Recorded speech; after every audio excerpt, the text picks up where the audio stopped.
Greetings and welcome to another woke bullshit episode of Genre Grinder. I'm your host, Gabe Powers, and with me today is an extra special returning guest, Luana Saitta. Hello. Some listeners might remember that I had her on to talk about lesbian vampire movies last year, including the Hammer horror film, The Vampire Lovers. But I'm not as smart as you, and I actually forgot that I had done that. when I Okay. when I asked you if you wanted to do two more Hammer horror films about gender identity, I then after I did that went, oh yeah, we talked about Vampire Lovers last year, so I feel like I'm force feeding you Hammer stuff, which But implies I like Hammer stuff. good, It's fine. good. It implies that I'm like this massive Hammer fan when I'm like I really like it, but it took me a long time to like it because it's a very, very specific kind of tone to it. Right. That Yeah. that when I It, was in my Italian horror days, it just was not matching that energy. no, because it's I think what you can describe Hammer horror as would be horror exploitation for the Bond crowd, for the Daily Mhm. Mail crowd. Kind of conservative, Yeah. transgressive to the point where a guy who thinks Bond is really unironically cool in the 70s would respond well to it. So you'll have some boobies, some cleavage, but it's still kind of with one foot in the concerned 1950s white coat scientists type of deal. Yeah. There's always going to be like a big gruff scientist or priest that'll make sure that normality is mostly reinforced by the end, which the Italian shit definitely is not all about. I think that we got some good examples here in our Yeah. episode for today.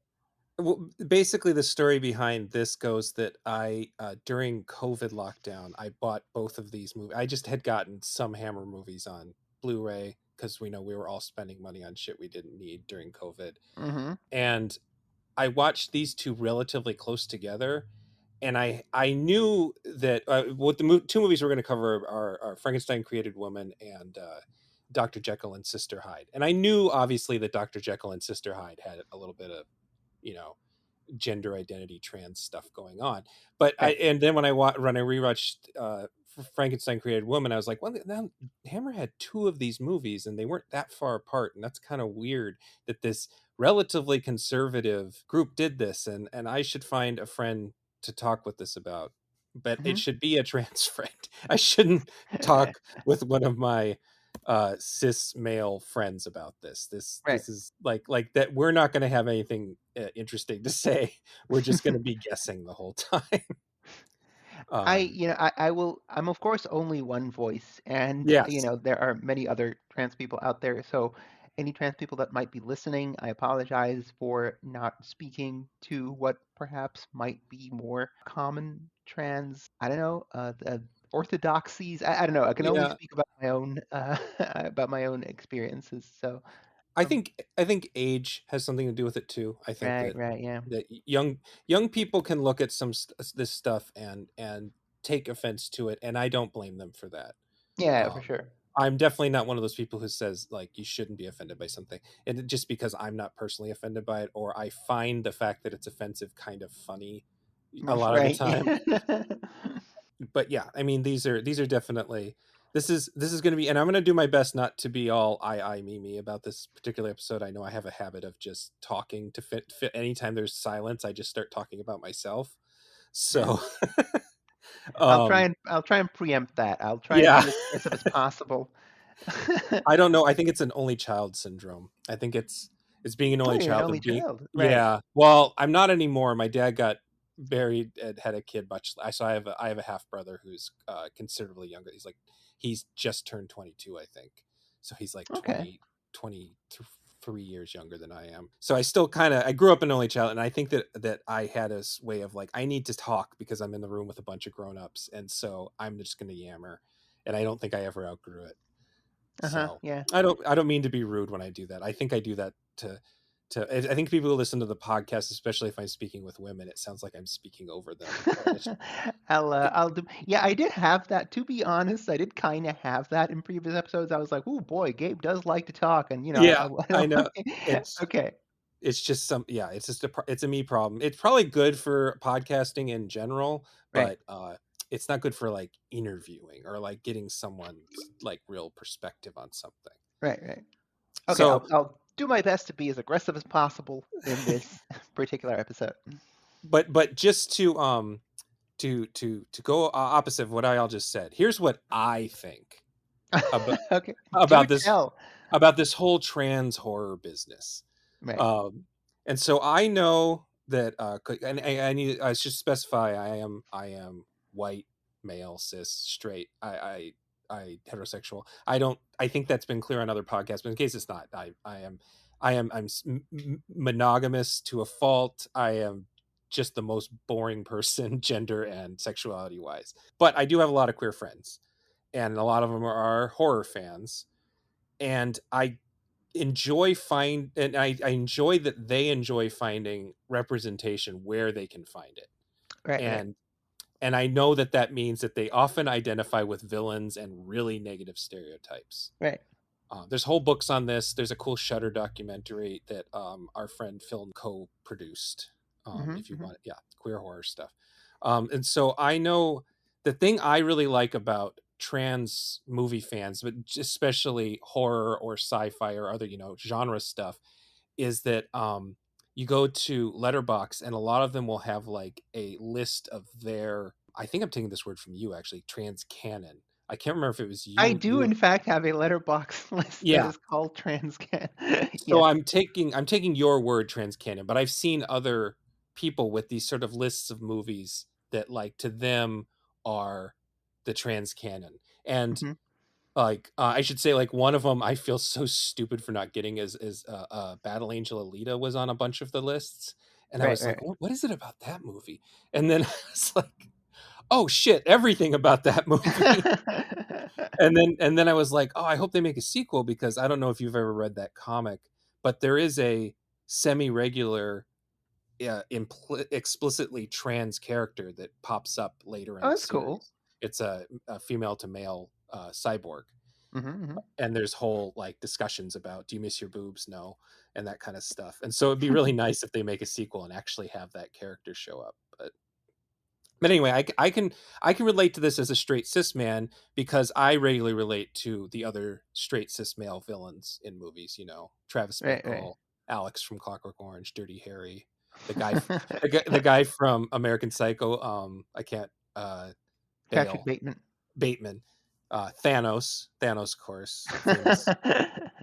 um, I'm being sarcastic. I don't. I did maybe as a kid though. I really liked Taxi Driver as like a gross teenager. Relate to Papa Jupiter in the Hills of Eyes. Yeah. I really relate to Freddy Krueger. I don't know about you guys, but there's I just really something about relate, bitch.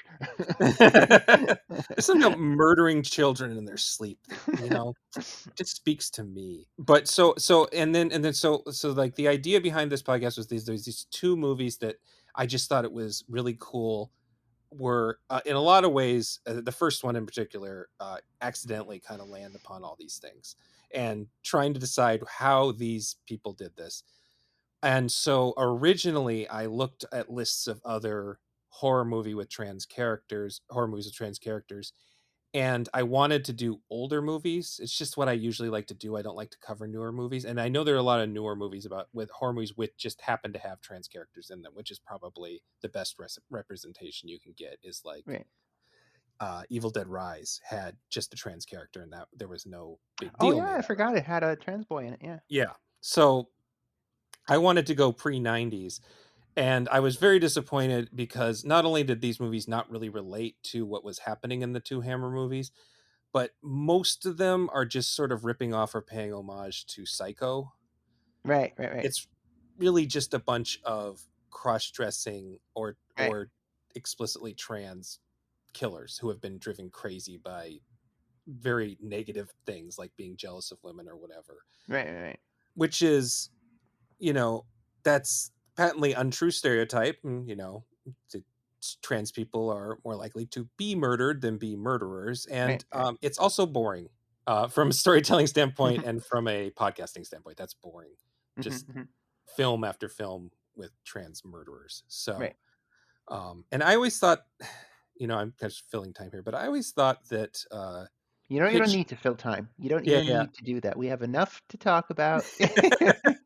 Well, like a good, I think a good question to sort of go into this whole thing is that I always thought that Hitchcock recognized the can of worms he was opening Mhm. because he added that whole thing after that whole coda where they explained that Oh, yeah, uh with the doctors kind of explaining what the deal was with Norman. Yeah. yeah, and it Yeah. wasn't truly he says something like he wasn't truly a transsexual, and he was not really suffering from dissociative identity disorder, but he was a victim of abuse and guilt. Right. And so I feel like Hitchcock was kind of trying to head that off at the pass a little bit. I Um, think that Thomas Harris even did that for Silence of the Lambs a yeah. couple decades later, where I haven't read the book actually, but apparently in the book there's even a scene where Jack Crawford, Scott Glenn in the movie, is given a tour of some like gender clinic, and he gets this very kind of look into the camera style.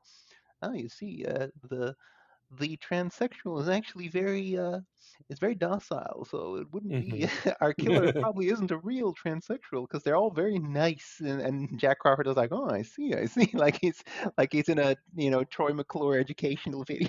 Yeah. So yeah, that I wasn't aware of Hitch being thusly uh, trying to cut it off at the pass, but it does seem to fit a pattern if Thomas Harris is trying to do that too. There's even in the movie in Silence of the Lambs they have that too. Like, no, this our boy is not a real transsexual. That's So incidental. Yeah, and I think either Hitch or it might have even been his wife. There's all sorts of bad things you can say about Hitchcock later in his life, but he was very interested and supportive of queer people. He liked putting them in his movies and trying to break the rules. So I don't know. That's always been the image in my head, is that he tried to not make this happen, and it did not work, and it absolutely happened anyway. It's that's like, not, I was not aware that he was queer friendly. Let's say. yeah, I mean, it's one of those things where like we only know it from like what people have said about him. I don't think there's anything on the record. Right. So it's an estimation, but Hmm. we're not going to cover the 75,000 cross-dresser killer movies Right. here. Okay. We're just sticking to these ones. And also again I tried to find something else that fit, but every time I came up with a third movie, it came out to be, here are two movies from the same studio that are intrinsically linked, and another movie that doesn't really fit, and Right. Right. we would just be ending the conversation on some dumb shit. So Yeah. we're Okay. just gonna stick to two movies, a little bit off formula, but I don't think it'll be too far off formula. I think it will still work out. We'll do our best, I'm sure. Yeah. so So going into Frankenstein Created Woman, this was released in 1967, is directed by Hammer's greatest and most prolific director, Terence Fisher. If you want to know more about Terence Fisher, Patrick and I talked about him at length when we covered the horror movies of 1960, because Fisher's first Frankenstein movie, The Curse of Frankenstein, was this major watershed moment for both gothic horror and the amount of gore that you would put into horror movies. Hmm. It's not the best Frankenstein movie, but it's like the beginning of a lot of things. It's a watershed thing. Right. Right. So this is I'm gonna kind of just do all the boring shit at the beginning, and then we can get into the interesting parts. This is the fourth of seven Hammer Frankenstein movies, six of which star Peter Cushing as Frankenstein, and five of which were directed by Fisher. Hmm. And I'm a really big fan of this series. I think it's better than the Dracula movies and more consistent than the Dracula movies. Which those were also spearheaded by Fisher. Hmm. Um, and I think, to me, this is Peter Cushing's signature role. Oh yeah, God, indeed. Yeah. He is so cool. Like even if the movie doesn't have much going for it, Hmm. whenever he's on screen, it's Like he owns it. He is like he will absolutely just wreck anyone he is in the scene with just a glance, a look, a movement, whatever, let alone a pithy line. But yeah, absolutely, Cushing is phenomenal as Frankenstein. I like how he can, like, there can be like a horde of people who can kick his ass, and he can disarm them with a really disapproving look. Right, yeah. I uh love the bit when there was this guy who was like, "Are you doing witchcraft?" And like, is that witchcraft that you're doing? And he's like, "My boy, I don't think they're handing out doctorates for witchcraft, but if they did, I would be sure to have one." yeah, I was like, "Yeah, fuck yeah, fuck you, fucking hick." there's a line, I think it's in the one, I think it's in Frankenstein Must Be Destroyed, I can't remember which one, but he's in hiding, and Mhm, he's in a an inn, and there are some like high society guys talking about all this dreadful business with it, mhm. and they're talking shit, and they bring up Dr. Frankenstein. It's like, oh, this monster is chased out of the thing, and just preposterous ideas, and he's just getting more and more frustrated as he's listening to it. And Mhm. then eventually he goes, oh, I didn't know I was in the presence of other doctors. And they go, doctors? We're not doctors. And he goes, oh, pardon me, I thought you knew what you were talking about. And it's just like, and they like, oh, what, how dare you? And it's like my favorite Peter Cushing moment. Like, it's even better than the we have to evacuate the Death Star in our moment of triumph. I think you overestimate their chances. Like there's just, oh, he's so, and it's so funny because he's such a sweetheart in real life. Yeah, that's yeah, he's a absolute legend. I mean, whenever I whenever I deem a actor above the material that they're in, I call them the something something Peter Cushing. Yeah, Like, yeah, yeah, like Peter Cushing would fucking show up for $5 and a sandwich. He was he would be like the only actor in a Godfrey Ho movie that wasn't stock footage. you know, yeah. like he would just dutifully fucking do everything, and he would give it his all. He would never phone it in, and yeah, it's a delight to watch. And I think the reason a movie like Frankenstein Created Woman is fun to watch is because of Cushing's energy, because of the Hammer vibes that go along with it. And I think everyone who is in a scene with him tries to match his vibe, even if they don't reach his heights. But everyone Right. wants to make the scene work because they're with Peter damn Cushing. And I've always liked how it's like a contrast to Christopher Lee, who was the other big Hammer guy, and they were even very close friends. But Christopher Lee was sort of like resented everything about being a Hammer guy, Yeah, and absolutely. would refuse to do things and Mhm. like storm off and stuff, and just the opposite. I Yeah, also I think he remember is. there Oh, was go. there was a Dracula sequel where he just said, "I'm not going to say any of my fucking Yeah, lines," and I think that's Prince of Darkness. I want to say Dracula, Prince of Darkness. Yeah. right, right, right. Yeah, and like he had lines, but they just cut them all out, and he's just quiet for the whole movie. Hmm. Uh, yeah. Yeah, he was. Yeah, it was different. And the other thing I always think about Peter Cushing is that he is the best hair actor in the business. His, and I should have said something to you before you watched the movie to watch out for it. But there's just, he'll have very nice hair, and as the movie, as things are getting worse, it just becomes more and more mussed, and it's always the thing that happens, and by the end Frankenstein's hair is always like in his face, and he's trying to shove it out of the way, and he just he thinks of his whole body, and the hair acting is just my favorite part of it. Yeah, that is correct. Oh God, yeah. I wish Yeah, I'd look out for it.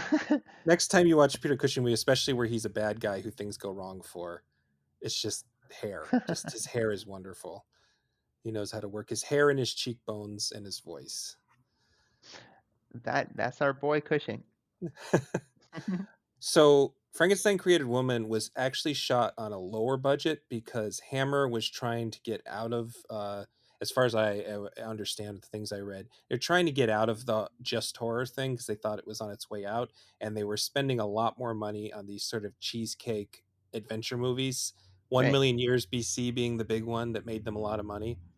So Hmm. a lot of what would have been Frankenstein money was then moved over to make fur bikini movies, basically. I get it. I get it. Yeah, and so like what you were saying, Cushing would always be up for it. Well, you can keep making Frankenstein movies because you can reuse sets, and Cushing will show up for a paycheck. Right. Yeah. Hmm. Unlike Lee, who will say, "No, this is stupid. I don't want to do it." And it is starring the woman that Frankenstein creates is German actress Susan Denberg, Yeah. and she is we're going to talk about a much more famous actress for the second one. She is not a particularly prolific actress. She was in the famous Star Trek episode Mud's Women. Oh, she was one of Mudd's women. She was one of Mud's women, Right. and she had a Playboy spread that got her this particular job. Of um, course. but I think she also is dubbed to cover her accent, and that's another thing I should have told you to look out for, because it's really interesting. The dub, whoever dubbed her, did a great job because it really does feel like the right Yeah, it does voice. not feel indeed. Yeah. But if you watch her lip movement, she is clearly has a German accent, the way she's pronouncing things, and the dub actress is having to draw out the English Right. Right. accent Right. in certain ways. It's kind of cool. But I think it is a good performance, even if it's dubbed. I think, and dubbed, and for someone who's mostly a playmate, I think it's a pretty good Uh, performance. oh yeah, for sure, for sure. Indeed. Like I've definitely seen like Hammer vixens, let's say, be a Y- bit rougher. Yeah, So no, yeah, this was definitely not an embarrassing turn considering her background, indeed. and It she was kind of funny that she kind of, why did Frankenstein and Dr. Hertz kind of decide that she needed a glow up right. from Yeah, well, that's actually one of my questions I was going to ask you. So I'll say quickly, I'm not going to read usually I've been doing the letterbox synopsis, but this one is just the whole movie. So I'm just going to sort of like, there'll be spoilers obviously, but I don't want to just read the whole movie. So the bulk of the movie is, this is Frankenstein sequel, so Frankenstein can't use his hands. He's messed up his hands. That's one bit of continuity throughout these movies. And so he has a new assistant who's an older guy this time, and who's very charming. And then he has the typical younger assistant who is a love interest, and the younger assistant and the love interest through the younger assistant is put to death for a crime he did not commit, and the love interest kills herself, and she's a sort of scarred. I don't know if they ever say what's really the deal, if it's birth defects or scarring, but she like yeah, has half her face is messed up, and she covers it with her hair, and she has like a pretty major limp going on. right, right. And so the thing this time is obviously, other than the fact that Frankenstein Created Woman obviously is saying it's going to be a lady brought back to life in this one. The weird thing about this movie is that it's all about Frankenstein trying to capture the human soul. It Yeah, he is on his least scientific Yeah. bullshit. Like, I mean, Frankenstein in general is like, okay, you got to take this shit with a grain of salt because we're doing a Frankenstein here. But like this, I think this is the least scientific Frankenstein concept I've ever seen. Oh yeah, I've uh, I've isolated the human soul, which apparently sticks around in the body for at least 1 hour after death. So, be sure to grab me a body that's less than an hour gone, and one we of will isolate the soul from that. And my favorite part is apparently the soul's not located in the head, Yeah. because the one guy's beheaded and they don't recover his head. They bring his headless body back to retrieve his soul from. Like, okay, I guess the soul is in whichever amount of mass is the largest. Maybe it's, yeah. You get more soul for mass. That's the rule. That's the physics of the matter. It, it actually is sort of like the writers try to figure out the physics behind capturing a soul, and so he has to make this invincibility got invincible Yeah, tube, yeah, there's like, also that force field. Yeah, indeed. yeah. It's very high concept, and to the point where I don't think the writer was prepared to deal with the high concept. Right. And yeah, it's well, so the metaphysical part is very strange. He's still a bastard. Like that's the main component you need in Right, these right. Frankenstein movies. He has to be a Mhm. piece of shit, that you enjoy watching be a piece of shit. And it's still kind of going by the formula. Like I said, that the I wrote down here Dr. Hertz is his is older um companion, who Christine swore was the dad from Mary Poppins when we were watching it. The landlord? Oh no, the dad. She swore it was the dad from Mary Poppins that was the man who's helping Dr. Frankenstein. Oh no, no, no, that's not him. No. No, that actor is Thorley Walters, Alters, yeah. and he's sort of like a he's the in that vein of what's his name from Mary Poppins, but he is almost he's interesting in this movie because he's plays like sort of like what Frankenstein might have been if he was a better person, because Right. he's interested in helping in the science, but he's very nice about everything they do. Yeah, Um, he's like he even suggests like, "Oh, shouldn't we have asked Hans for his consent for this?" yes, yes, that's And right. Cushing's response is like, my dear doctor, no. What if he said no?" What if he said no? Yeah. The other assistant, the young guy who dies, they give him basically the thing is as I remembered this being a movie that had gender politics going on, but it's really an hour of a movie followed by 30 minutes of what I remembered it being. So the majority of the movie is all this stuff, and we do get a lot of backstory on the guy who gets beheaded. Oh, that's great. They're mowing the lawn. Can you hear that on your end? A very, very tiny little bit, All but right. it's Well, it I'm not going doesn't to really stop bother me. okay, I'm not going to stop the recording. So, if listeners, I apologize for the lawn mowing in the background. Pretend it's like a Frankenstein device of some kind. I don't know. Some nice buzzing. Equipment. Actually, Yeah. yeah, that's a good segue. I do, for how unscientific it is. I do like the fucking giant electronic like mining equipment that they use to. The big bars that melt the Yeah, rock. they have to like create nuclear fission to to do this. Basically, it's like steam powered nuclear fission. Yeah. um I do Hey, enjoy all that stuff. but hey, return on investment. We made an invincible force field and we caught the soul. So, that's Yeah, I'd build a fission reactor for that. like how far are we from World War I at this point? Maybe he could sell the force field to the military. To Oh, the is he the in Axis Germany? powers, yeah. Shit, is he in Germany at this point, or is he yeah, I think he's in Germany. We don't He's want him still in in Germany. Germany because all the signs are in German. And the cops have the spike helmet things. I Yeah. remember this now. It's just Hey, because they have British accents that I'm thinking they're in Britain. uh-huh. Yeah, Hey, maybe. maybe if he'd sold that shit to the Axis powers, they wouldn't have traumatized Hitler, and we would have Yeah, we would have had a much nicer 20th century. yeah. Force fields, Jesus Christ. That's not even in my notes. That was like, oh my god, when we're getting close to it. Yeah. Anyway, there is a cool opening to this where we know that the sort of younger assistant is fucked up because he saw his father beheaded for Right, kind of unspoken crimes. And it is sort of it's and like the father is like laughing about the whole thing until he sees his son is watching, and then he starts screaming right, to get him away. It's a surprisingly darkly touching moment for a right. Frankenstein movie, or for a Hammer Frankenstein movie, I should say. And I, certainly like the fourth or fifth sequel.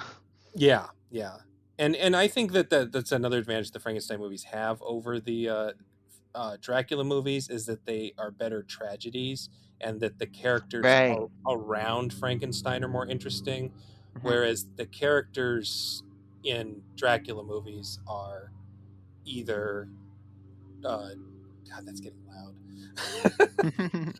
They're either vampire hunters. They're either Peter Cushing, vampire hunter. He's also really good in that role, or they're just victims. It's like a slasher movie almost, where Right, like right, right. you're not really too concerned with them. So I'd have to rewatch all of this series to be sure, but I think this is the most heavy-handed in terms of the class theme they have these scenes. Christina is the name of the woman with the, who is going to be brought back to life, but early in the movie is all scarred. Right, And there are these really brutal scenes of these upper class fucking 20 something assholes right. coming to her dad's uh, inn and basically just psychologically torturing them. Um, Yeah, and it's sort of a class snob thing, and you see that throughout these movies. I think it's like one of the Baron Frankenstein's only redeeming qualities is he won't suffer blowhards, right, and he thinks himself high society, but he also hates high society because they're all like stifling his research. Um, they're all too morally high ground and they're idiots because of it. So he is a snob, but he also hates snobs, and it's so he becomes most defensive of his people when snobbery is about. right, right, right.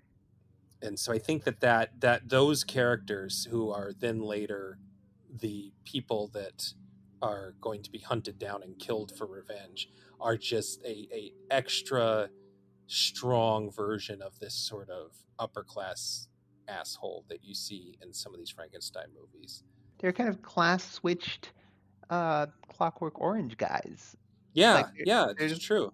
these three guys that are just up for random violence, just waltzing into a place. They kind of on a whim decide to beat that guy to death. Like, I mean, Yeah, I definitely had some Clockwork Orange energy coming off of those guys. I don't know if this came out first.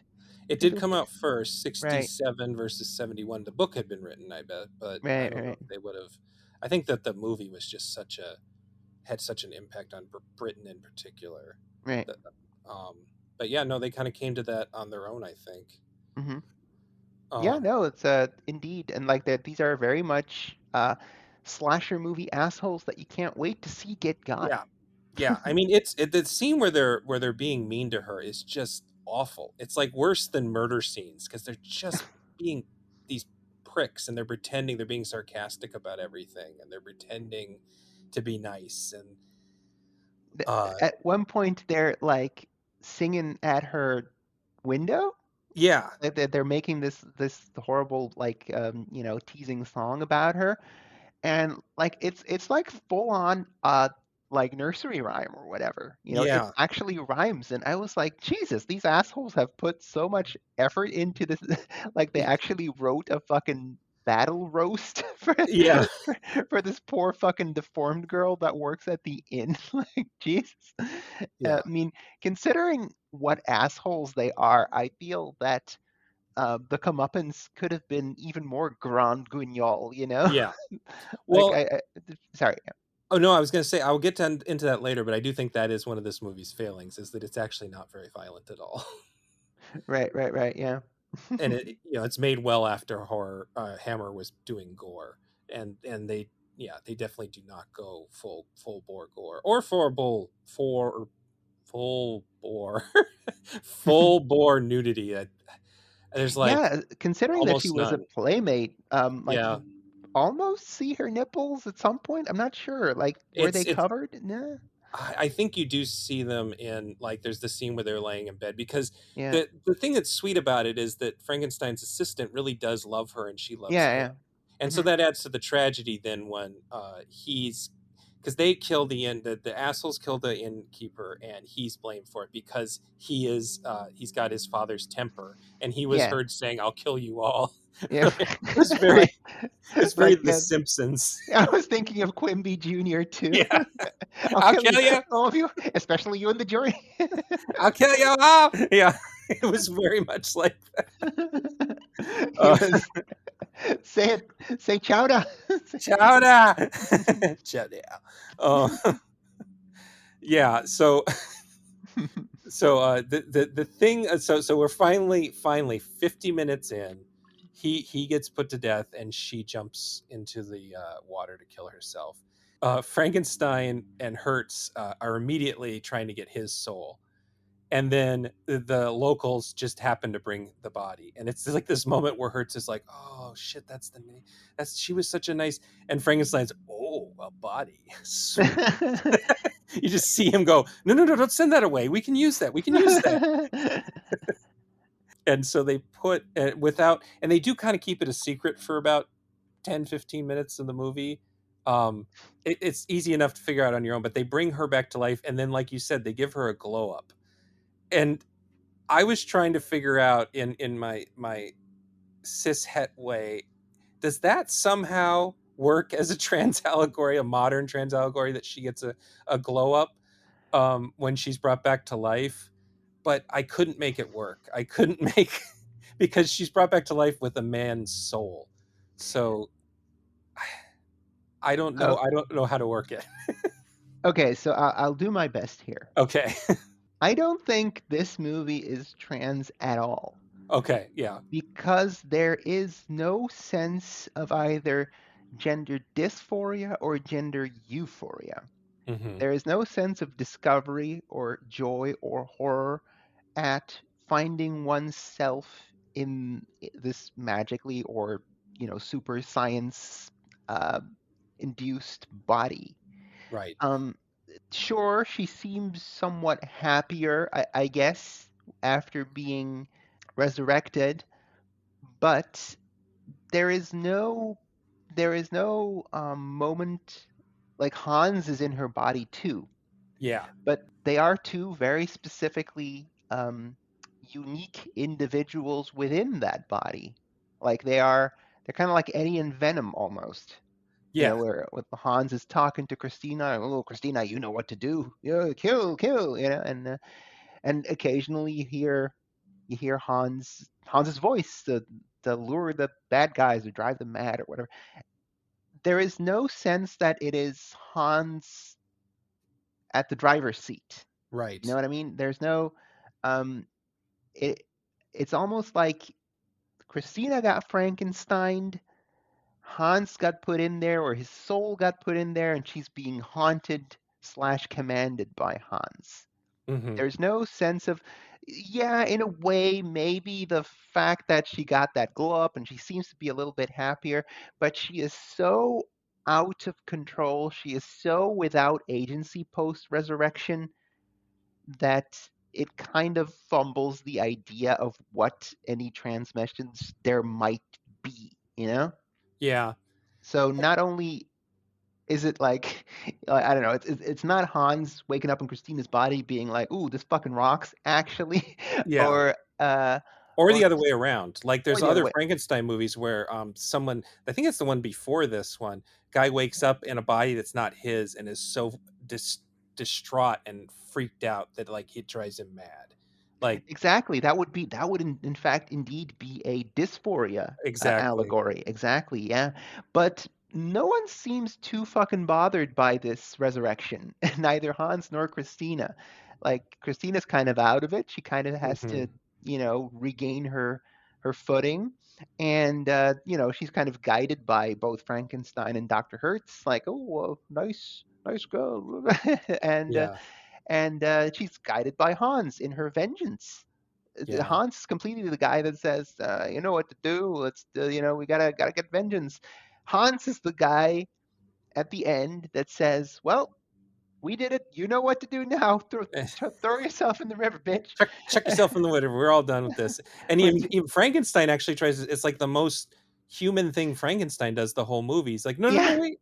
Like I'm sure God. it's because it's his creature and he doesn't want his creature, but at the same time, I think maybe the most queer thing about this movie, from my point of view, is the fact that Frankenstein and Hertz are basically my two dadding the whole thing. I was thinking the same. Like they seem to be two happy dads Yeah. doing they're I was almost thinking of because Cushing actually did play Sherlock at one point. They're kind of Hmm. Sherlock and Watson almost Hmm. that in that manner that they often get shipped together. Like here you go, have a fucking daughter. Uh, Yeah. no, yeah, the you nailed it, Gabe. That's what I was thinking too. That was that scene feels to me the queerest bit about this movie because there is so much um fertile ground there, you know, if Yeah, like specifically that whole plot point about like Frankenstein is isolating the soul this time. Like yeah. literally a person's identity will be unmatched from their body, you know, like okay, there's a lot to go, but like no, we don't do nothing with it. Um I read somewhere that after the success of Curse of Frankenstein, they shot a pilot for a show called Tales of Frankenstein. Uh, Okay. that they were wasn't with Cushing, and I don't think the pilot ever was shown anywhere. But they were co-producing it with, I want to say Universal, but there was someone Yeah, besides yeah. I there Hammer. was some sort of like thing where they got rights from Universal because they Right. wanted to use the Frankenstein makeup specifically. I think is Oh, what I right, remember. right. Okay. Yeah, So, and Hammer and whoever the fuck the other partner was, let's say it was Universal. Sorry, listeners, if you know who it was, yeah. then by all means correct me. Um, Hammer wanted a kind of Incredible Hulk, wandering Frankenstein type of deal where he comes to a new village and gets to instant into new scrapes every week. Uh-huh. And the other rights holders were like, no, we kind of want more a science gone amok anthology tale. So they couldn't get along on what direction they wanted the show to be. They had already commissioned a couple of scripts, and one of those scripts ended up being made a couple of years later as Frankenstein Created Woman. Yeah, that makes sense, and that makes sense as to why uh, it has all the continuity for Frankenstein the character, but almost none of the scientific continuity. Like he's on a Right, totally different. In the other movies, he is very specifically continuing to do the same thing over and over. Basically, it's very right, right, right. formulaic. Hmm. And then to the fact that there is that sort of gay subtext between him and Hertz, I know that there are a lot of people who look at the series and the fact that the only people he's very close to through most of them are his young, handsome male apprentices, and they Right, think right, of right. that as like a gay coded. But I think it's more like personally, and I don't want to tell people what to think, but and personally, I see it more as like Herbert West, the Reanimator. I Right, don't right. think of him being in love with Dan, Dr. Dan, whatever Dan's last name is. Hmm. Yeah, I don't, and I don't think of him as being jealous of Dan's girlfriend. I think of him thinking that's all a waste of his time. right, yeah, yeah, yeah. And I don't think that Herbert West really is capable of romantic love. In And that, yeah, and so I feel like Victor Frankenstein is sort of similar to me. I can't say that though because the original movie he seems to really love his cousin that he's supposed to marry. Like there's genuine affection there, yeah. and unfortunately, in a moment that most fans pretend didn't happen, he does rape somebody in one of the movies. It's off screen, and In the Must Be Destroyed, I think. yeah, and it's really out of character and weird. So I think we can kind of ignore it because Terence Fisher and Peter Cushing both hated it. Yeah, Um, I remember that. yeah, the producers wanted them to do it, and they didn't want to do it, and that's why it's almost entirely off screen. But anyway, I kind of read Frankenstein as just not really. I mean, I don't even want to say he's ace, because that would still imply he's capable of romantic love. I just don't think he's capable of romantic love. I think that he's just really focused on what he does Right, and right, right, getting it done, and he gets attached to people who can help him, and he has to have people help him. The broken hands are part of that. right, right, right, He has to depend on these young men, and he chooses young men, I assume, because he's going to like pass it on. And so much of his research is about having children without sex. right. That Hmm. Yeah, I don't know. I've never really read him as a particularly queer character, but I can understand why he would be read as such. Hmm. I No, I, I get it. Yeah. I get it. Um, but that's where I land on that. And then yeah, so I'm looking at my notes and seeing I think that not only on this rewatch I had it. I think I was confusing things that happened in two of the movies where I was confusing. I think it's the one before this where like I said, the guy wakes up in the wrong body and is freaked out, and I think I was remembering him waking up in a woman's body and confusing it with this movie. So I have to agree it's not very trans allegory ish, and it's not even a very good use of the idea of two souls being in one body, Right, which is a really interesting idea on paper because they both have reason to want revenge. right, And just like the idea that you get that much anger in like one body. It's very EC Comics, right, you right. know. Yeah, yeah. Uh-huh, uh-huh. And it's well, there's actually Tales from the Crypt, the movie has Peter Cushing episode where he's like a kindly old man who is killed by bullies and then comes back as a zombie and kills them. It's that similar vibe to that, I think, and Mhm. it doesn't really work by taking away all Christina's agency after she dies. It doesn't. Yeah, for sure, for sure. Like I was thinking, considering the concept and the trans possibilities, I was like, "Ooh, we're gonna get some weird 1967 gender takes." Mhm. Um, and I guess, like you say, by taking away Christina's agency even more after she dies, even though she becomes supernaturally strong and whatnot, Yeah, and she needs to be guided by the disembodied spirit of Hans entirely. I yeah. was like, I guess we did get some weird 1967 gender takes Yeah, women all behind every good woman is the trapped spirit of a evil man. of a man. And I love that she went to get his head. Like, Yeah, don't you know that's not where the soul is? yeah, It's we all know dumb this. broad. Yeah, yeah. I think that like this is one where if you remade it, you could do some stuff. Like I feel like these conservative older, these are guys who made these movies were alive during World War I. They're pretty old. Jeez, yeah. And I feel like the way to do the horror movie version of that for them is the horror of waking up a woman and Right. just like how awful that would be to a conservative British man who was born in the early 1900s. It Right. just this fucking sucks. Why am I stuck in this body? Yeah. And then yeah, then have a whole bunch of nudity by but then yeah, they don't really do that. It's a movie I do like a lot, and I used to call it my favorite Frankenstein movie, but rewatching it in this context, overhyping myself for something that wasn't there, I think it's fallen maybe a couple slots. It's still, I think, overall a pretty cool movie. um I have a couple of little notes of things I like about this movie. I said I like that the soul capturing machine is a little bit like the Ghostbusters containment unit in the way it looks. Right. And I wonder if at some point someone involved with Ghostbusters, like I don't know who made the production design, but maybe they saw that. Mhm. And I laughed really hard at the part where they're in the carriage, and Christina and some random lady are in a carriage taking a trip when Hans is being beheaded, and the lady in the carriage with her goes, "Oh, there's a execution Hanging, happening! yeah. Hurry, driver! Hurry! Go faster so we can see, driver!" Such a darkly comedic moment. And yeah, I guess I talked about all the other things I really liked.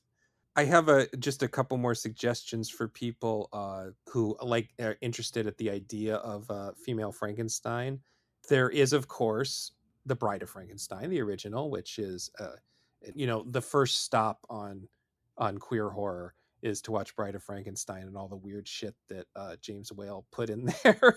And then if you're really into the idea of Frankenstein being a lady, there is a Italian film called Lady Frankenstein, where Frankenstein's daughter takes over the family business. And Okay. then there's the post millennial sad girl classic May, which is Mm, about a lonely woman attempting to create a Frankenstein monster companion with the body parts of people she loves. right. Um, but that's a great movie with a very interesting take on the idea of Frankenstein, uh, and totally unscientific, unsci-fi version of the story. Okay. But yeah, I mean, I guess that's all I really got on this movie, which I still recommend people watch, but maybe don't watch in mind thinking that it's some sort of queer classic. Yeah, I would say, I definitely enjoyed it, but you wanna see Peter Cushing Frankenstein, I would just go for Curse first. Yeah, yeah. I mean, the first The only one I really don't like is the one that doesn't have him, that was sort of a remake, Right. uh, horror of Frankenstein. It doesn't really work for me. But Hmm. actually, more than one, I think three of them have Darth Vader actor as Frankenstein. Two or three of them do. Yeah, Uh, yeah. Monster from Hell does. I know. Definitely Monster from Hell, and I think Must Be Destroyed. Maybe one of them. He's in at least two of them. What's his name? I can't remember his name. David Prowse. David Prowse. He is in Horror of Frankenstein Vader. So Horror. Okay. he's in the one that you don't like, and in Monster from Hell. Okay. Yeah. Well, it's funny because you know who plays Frankenstein in Horror of Frankenstein? Oh yeah, there's It, Ralph Bates. it's Ralph Bates, who is the star of the next movie we're going to cover here, which is Dr. Jekyll and Sister Hyde. This is Yay. 1971. So this is the same year that Clockwork Orange comes out, actually. All Um, right. so yeah, it's kind of a thing. So yeah, I'll get the boring stuff out of the way first. This one directed by another big Hammer alumni, Roy Ward Baker, who did The Vampire Lovers, which we watched recently. I Hmm. think this is much better movie than that one on visual level at the very least. But he also did Quatermass in the Pit, which is fucking cool movie. If you like John Carpenter and his sort of apocalyptic movies, Hmm. he loves Quatermass in the Pit, and that's kind of what Right. he's doing with a lot of that stuff. Great movie.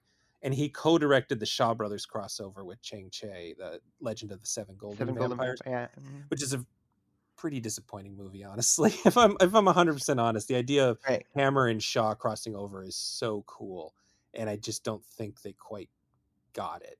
It's got its Right. Right. moments though. It's worth seeing for sure.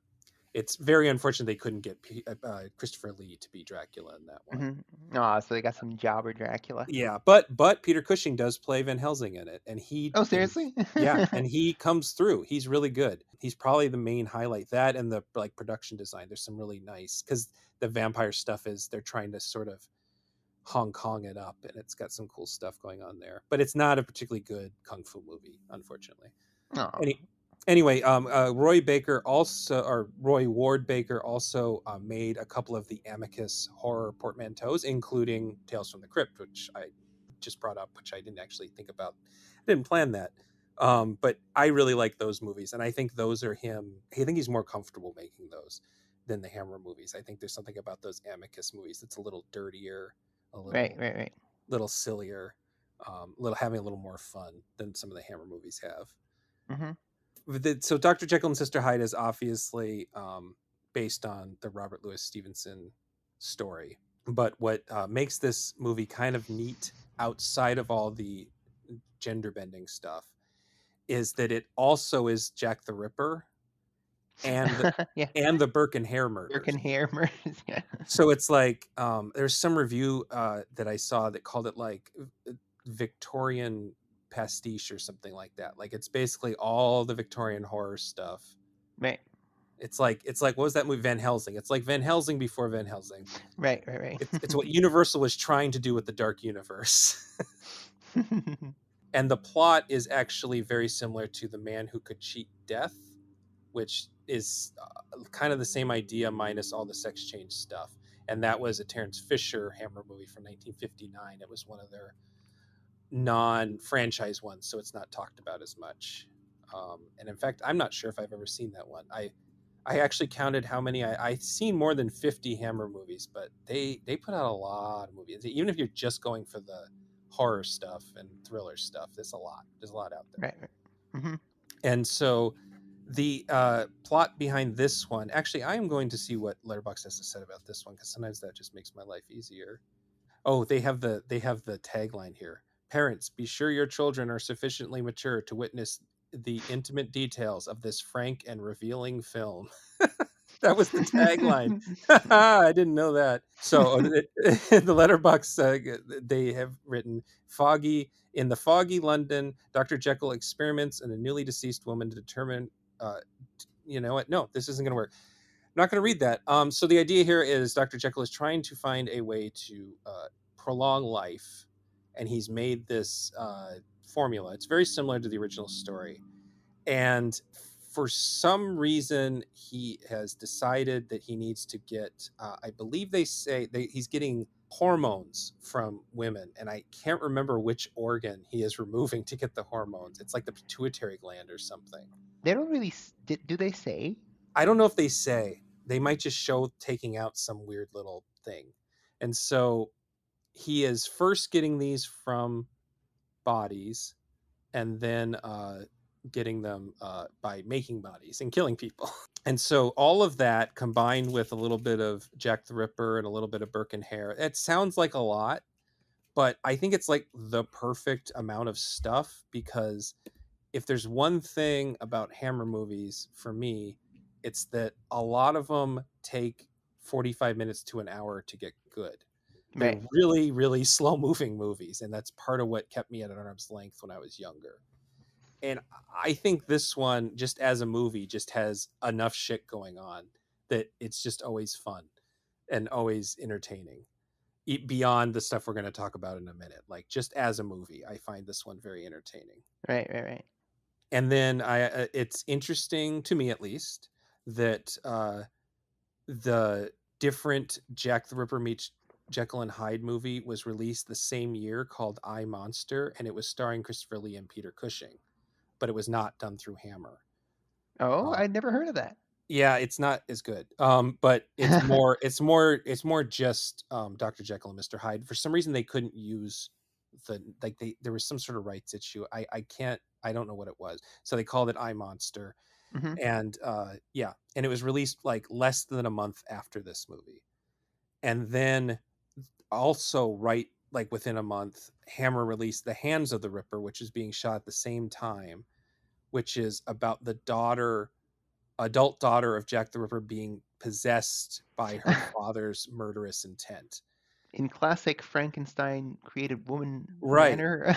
And I realized after I wrote that note for myself, I realized, that one might have actually, if we're saying, yeah, exactly. If we're saying Frankenstein Created Woman counts for this discussion, that one also counts.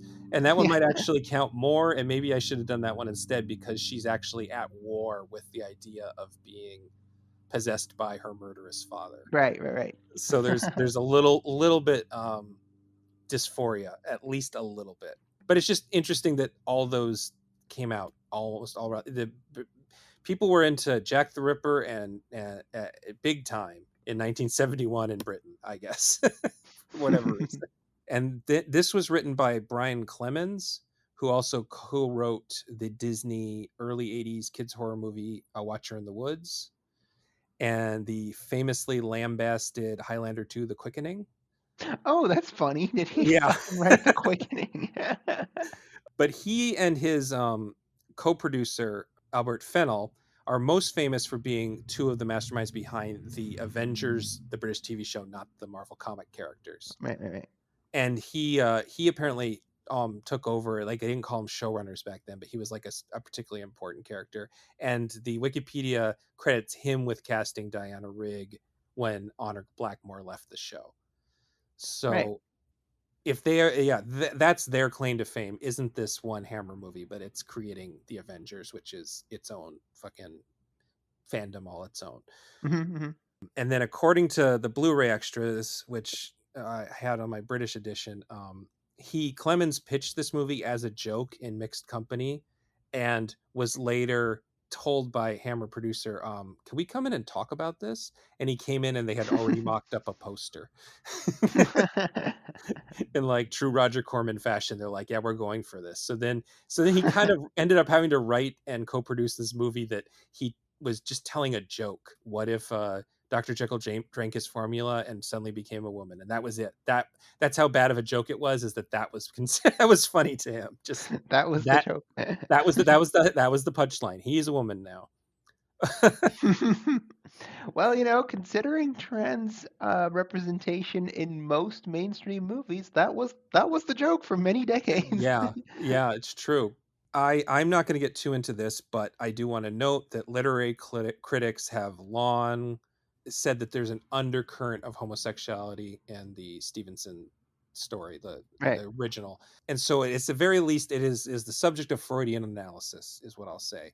So this wasn't the first time you're applying a queer subtext or text, in this case, to Jekyll and Hyde. Hmm.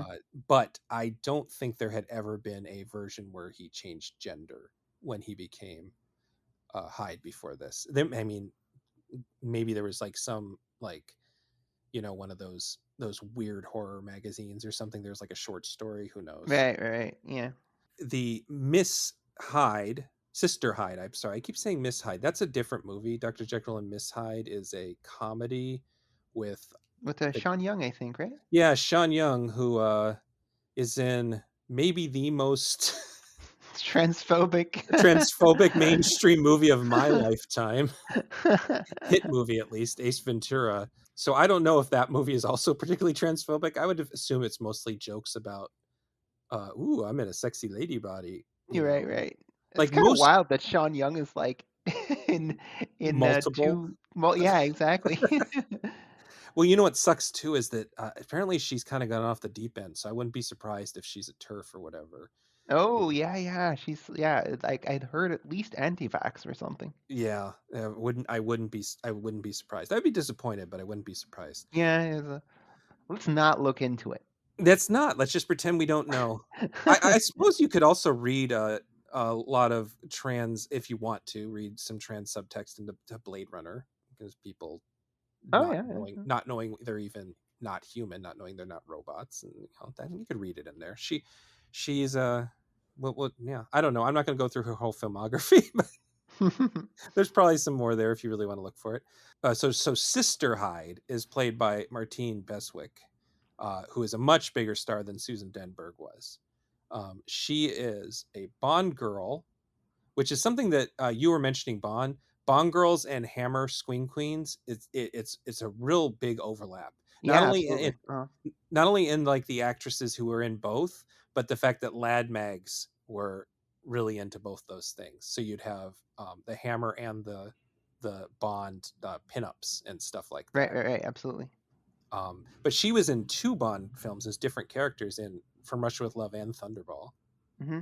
And I don't she quite remember what she was in Thunderball. She was one of the fighting Romani girls in From Russia with Love. she's one of the major characters in Thunderball. And Thunderball is a very long, kind of dull movie that Uh-huh. I do enjoy. I actually think it's one of the best looking Bond movies. But yeah, a lot of people don't like Thunderball. It's a little too much.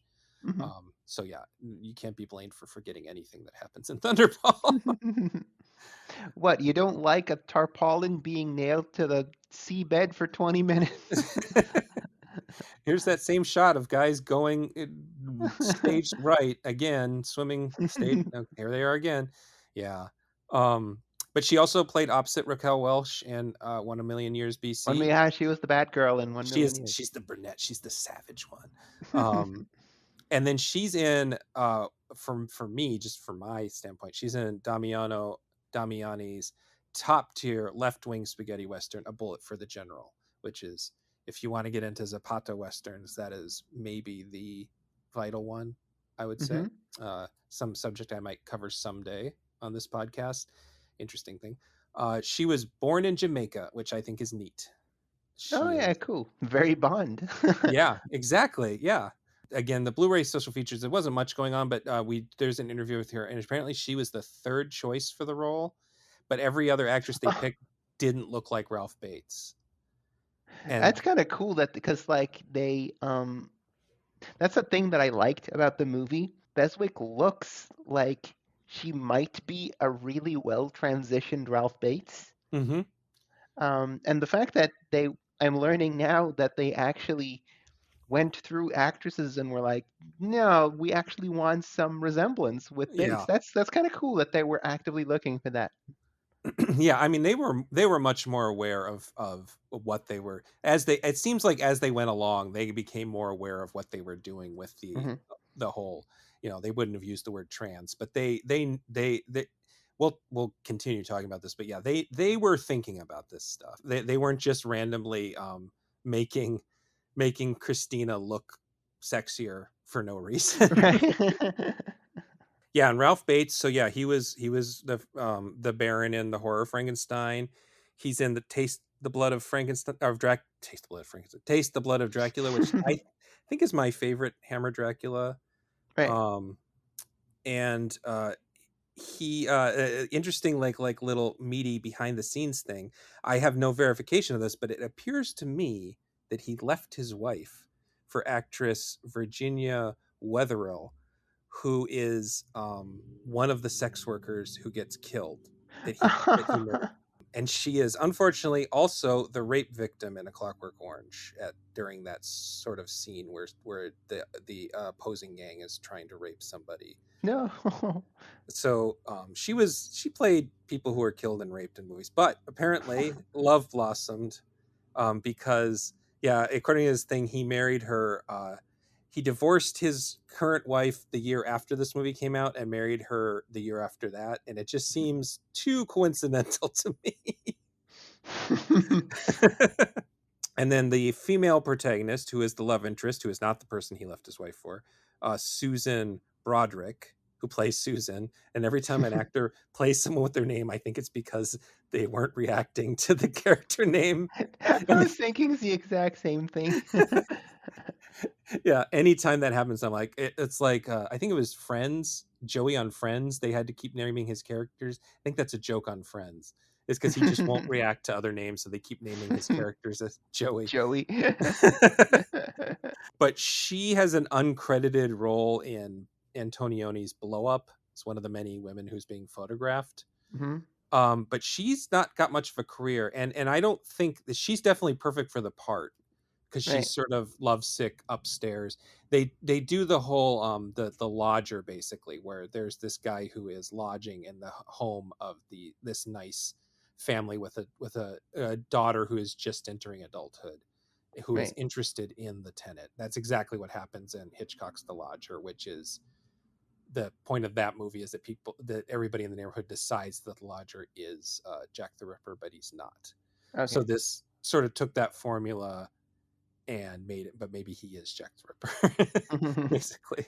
There is a Ripper before the transformations start, right? Yeah, Because there are posters for the Whitechapel Murderer right from the start of the movie. it's hard to say. I think that there is, but the first murder in the movie is a flashback, and it's told like the book. It's all told in a Oh bot. wait, yeah, yeah, because the Jekyll is like, my name is Henry Jekyll. I am male, male, Yeah, male. Yeah. I was just gonna say that's the first great. It's really early in the movie, and the first great indication of the gender dysphoria is that, yeah, I am Dr. Jekyll and I am male. Male. I have to get that part right. Um, Please yeah. don't let them write I was gay. I am Dr. Jekyll and I need you to delete my browser history on my tab. Um, and then, well, the actor who plays the brother, who is Sister Hyde's love interest, Louis Fiender, he is an Australian actor. He's not in a lot, but he's in the second Dr. Fives movie, and he's in the wonderful Spanish horror movie Who Can Kill a Child. So just those two roles in this one, he's like a fucking star in my three great roles. That makes him, you know, Robert De Niro in my book. So Dr. Jekyll takes the thing, he turns into a woman. He likes being a woman, I think, is at the very least, this figure that he becomes likes being a woman. Yeah, for sure. There's a lot more going on in this one than in Frankenstein Created Woman. Um, I suppose one can still say that they are separate identities because they are in kind of not really in contact with each other. They're kind of fighting each other. But Yeah, one could interpret that as trying to suppress mm, a personality inside you. It's not yeah, specifically a different person forced into you. Yeah, and I do have to say that at first uh, I burst out laughing. First thing she does is like open her blouse and look at her boobs in the in the yeah, mirror. I was like, oh, that's funny. Just like get it out the way. Here they are, folks. yeah, And but then she touches him and she starts laughing, and I was like, no, yeah, that is really cool though. That is a very particular type of joy that you don't often see on screen. Like this mixture of mania and delight at yeah. seeing that, or having changed to such an extent that seeing yourself realized in such a manner, I was like, oh yeah, that's cool. That's definitely recognizable. And uh, and Beswick is great. Beswick is very very charming, very powerful. Her and Bates, I don't know to the extent you can say that they play off each other because they never really share the actual screen together. Right. But they must have exchanged notes or whatever, because they are the characters are in a great dialogue with each other, I think. Because it's quite interesting that you said earlier that, like, yeah, there's definitely been readings of Jekyll as queer, of like maybe suppressed gay or whatever. And I think it's interesting that this version of Jekyll does not seem to be all that repressed. Um, like, he's constantly told, like, hey, why don't you go search for some ladies? Mhm. His lady friend, his lady chaser friend, Dr. Robertson. At first, when the movie just started, I was like, oh, I bet this fucker is gonna turn out to be the Ripper. But it was no, it was because That he was guy's like just really real. smarmy about every fucking thing he does. Yeah. I was like, oh, this guy is a weird. Like that they're really setting him up to be very unlikable. But no, it turns out that he was just a smarmy dude. But yeah, I thought it was interesting that Jekyll isn't, or at least we're not given in his Jekyll persona, given any reason to think that he is super repressed, in that he, secretly likes peeking at the ladies or something, even though he puts up a proper facade. It doesn't seem to be the case. The only thing he really cares about is his research. um, I was very amused at, like, his impetus for starting the hormones, because, like, the smarmy friend is like, "Oh yeah, sure, universal antivirus. That'll take your whole life to make." And he was like, "Fuck, he's right. He's right. I better start working on an immortality serum. That won't take me my whole life." Yeah. And it doesn't. And yeah, and I thought it was funny that, like, the stuff that he starts listing is like, yeah, women generally tend to live longer than men. And one of the things that they list as, like, oh, physical decay. Women don't lose their hair. It's because of the estrogen.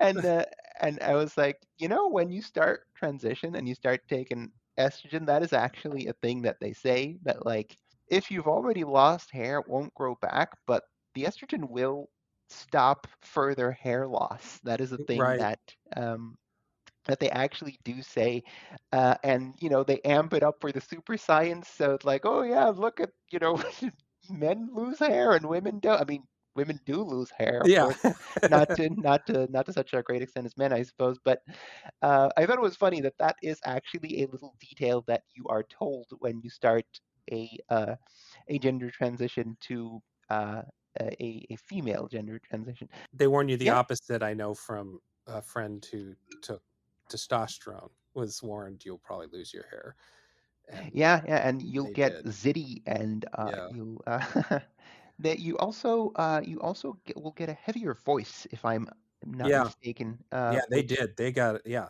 Yeah, and so, you were saying that, like, he doesn't the thing that I find interesting is that they don't go all in on the female side as the murderous side. It's the more free side, and so it's easier for her to kill, and it's weird because there's an indication that they're sort of at war with each other, and the funniest my favorite thing in the whole movie is she keeps buying dresses and having them delivered. And he's like, and it was just such like a man thing to do. Like, well, what would happen if you had a female side? I bet she'd go shopping and spend all your money on dresses. Yeah, that's probably it. That's what dames do. So he keeps getting dresses and getting really pissed off and shouting in the mirror, "Stop it! Stop ordering dresses!" But he does kill people on his own, and it's his choice to kill people. And so there is a sort of like loss in the continuity or whatever the rules are, where he purposely becomes a woman to make it easier to hunt the sex workers because they trust a woman. and Right. she still knows how to remove whatever glands she's removing for the Right.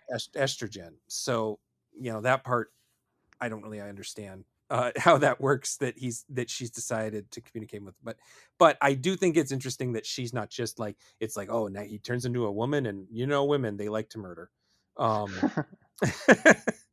I do think that for all the sort of transness you can get out of the text, this might also work pretty well as like a turf text, because like ooh, he turns into a woman because they trust what it because they is to trust, be a woman. and he goes into women's areas. Right. Yeah. He goes and hangs out with prostitutes who would normally not want men in their presence unless they were paying, I guess. Yeah. Yeah. Like that's definitely a thing you could a reading that is possible. Uh, I thought it was, for a 1971 movie, remarkably neutral. I don't think that, I don't think we're as horrified by the gender stuff as we would be in later movies. Like I feel like they're relatively, yeah, it's Sister Hyde, but it's the Hyde part of it, not necessarily the lady part that's gross. Hmm. Um, and I guess I was like not as not as dreadful on that front as a 1971 movie might have been. I will say that if there's something that where the movie was lacking a little bit for me, was that after that first feeling up of her own boobs, Hmm. um, I feel like, and maybe that's part of that neutrality I mentioned. There's not much of an indulgence of Sister Hyde's like joie de vivre after that. Like, yeah, at best, I guess she orders a dress. She has the makeout sesh with the brother, Yeah. and that's it. She doesn't go and live it up as Miss or Sister Hyde. She doesn't. You'd think that it's fairly muted. Um, I mean, there's been scenes in other Hammer movies where women are dancing at pubs, and it like fills a lot of space in the movies. So like, yeah, maybe one scene of her going to the pub and dancing and sitting on laps and flirting with a bunch of right. men. Uh-huh. Yeah, well, one thing I was trying to decide is, I think that, because transness was probably not on the filmmakers' minds, but they definitely are dealing with the possibility that Jekyll is gay. There's a part where Susan's brother makes the comment that he may be impervious to women, which is Right, basically right, a polite gay slur. right, right, right. And he seems to love Susan, and so I wanted to say that it was like a bisexuality thing, but I'm not sure if she's even that interested in the brother, or if she's just enjoying the idea of um being able to seduce somebody as a woman. I don't know, Right. maybe she's actually interested in, but it seems like the sexuality is actually more on the filmmakers' minds than the gender change. Yeah, I was thinking the same actually, with like she instantly goes to, because that feels like the greatest indulgence that Sister Hyde does. Hmm. Like that's the longest time we spend on her doing a thing that is something wild that Jekyll would never do. And what is it? It's making out with the brother. So like if we read Hyde as, doing Jekyll what one. Jekyll would never do, indeed in his normal mode, then the movie is just that this is the most that it's giving us. Like, oh, okay, Mhm. making out with the brother is the is the biggest thing that she seems to want to do. So okay, like Yeah. score one for maybe Jekyll is bi or gay. He doesn't seem to. Again, yeah, she orders a dress, but that's more like I found that to be like. Then again, it is a bright red dress. No, but doesn't she make that dress from the drapes? Aren't there like red drapes? Originally, yeah, she has a Yeah. drape. Yeah, yeah. She just likes red. I mean, obviously, red is the Mm, filmmakers are considering that a sinful color, but yeah. right, right. He does have one embarrassing moment where he like becomes her for a split second, and caresses uh the brother's jaw. Yeah, yeah, yeah. And so that was the one thing that made me say, well, maybe it's not just seduction. Maybe this is like actual feelings. I don't know if the filmmakers thought that far ahead, and I was maybe trying to ascribe details and themes that weren't really interesting to them. Yeah, yeah. I think I I think it's interesting that we got to the same conclusion that maybe sexuality was more on the filmmaker's mind, if anything, than gender. Because I think that, especially for the relatively conservative people behind these movies, I mean, fuck, gender and sexuality are different things, and that's like a thing that Hmm. maybe in the last 10 years has gotten into the general consciousness. Yeah, I can't fucking think 1971 schlock merchants would understand the difference here, you know? yeah, And because Roy Ward Baker, he also did the Vampire Lovers, right? yeah. So he So was, yeah, and he was pushing, and that was one thing about the Vampire Lovers, is that he was pushing for some of that stuff, whereas the other filmmakers were not. right, So yeah. he's got something in mind at least. Hmm. Yeah, for sure. And you can totally tell compared to the Frankenstein Must Be Destroyed, Hmm. that like there is definitely something going on here. Maybe not something in the exact way that gender is being discussed in the 21st century, Hmm. but far more so than even what was it, 5, 6 years before that? 67, Yeah, I think. yeah, Frankenstein. Yeah. Um, and yeah, now I kind of gotta check. Roy Baker was born in, because you made that comment earlier about Terence Fisher was born before fucking World War One. yeah. I think uh, Roy Ward Baker was also pretty old. Let me double check here. 1916. Well, he's Yeah, the Fisher's got a decade on him. He was yeah, born in 1904, but yeah, also pretty old by that time. He was a 70, nearing 70 at that point. But yeah. hmm. Yeah, maybe it made those 10 years made the difference. Yeah, yeah. I mean, a fucking 29-year-old compared to me would be for show different. Yeah. Thought that there was a couple things about the science behind this that I thought were kind of interesting. The end of the movie involves him. He's going to become Hyde forever if he doesn't stop her from killing a virgin. Hmm. It turns out that that's the way you stay a woman forever, is you get the estrogen from a virgin. I feel like this movie in particular could, maybe there's a bazillion newer low budget horror movies I've never seen. I wonder if there is a lower budget horror movie that's sort of like a horror comedy about a trans woman killing people, killing women to harvest their estrogen, but to add to that, that oh, you have to harvest a virgin's estrogen and then you'll make the change permanent, is a particularly dark and silly thing to me that I was. Yeah, that is the most J.K. Rowling Yeah, twist on it. yeah. I mean, if you remade it, it would be like, oh, there's insurance complication. That's actually a. Did you ever read the Immortal Hulk No, comics? no, is that the Al Ewing Hulk? Yeah, there's a character in that who is trans, and she's a supervillain of sorts. But the backstory is that she can't afford her estrogen, so she joins a supervillain group making some sort. I think they're making mutant drugs to make people into like give you Right. temporary superhero or attributes. And in her spare time, she's using the facilities to make her own estrogen. That And is that, so, how they always joke about like, oh, you couldn't do Breaking Bad in Canada because yeah, yeah, like she can't afford her fucking hormones. I'm like, yeah, God, I think I spend like €5 a year on my hormones. yeah, yeah. I It's mean, so funny that that's an actual villain origin. Jesus Christ, you guys are so fucked. dude, I'm telling you, this eye surgery was, I got this cataract surgery, and it's so funny. Two things happen. One is they say, hey, we got three kinds of lenses. One that will keep you nearsighted, one that will make you farsighted, and then there's a third one that will correct your vision, but insurance won't cover that one. So which do you want? And then they say, oh, and you also have to put these eye drops in. You can either get 3 different eye drops that you have to put in 3 different times of the day, or you can get one that mixes all 3, and then you just need to do it once, but insurance doesn't cover that one. It's like, come on, man.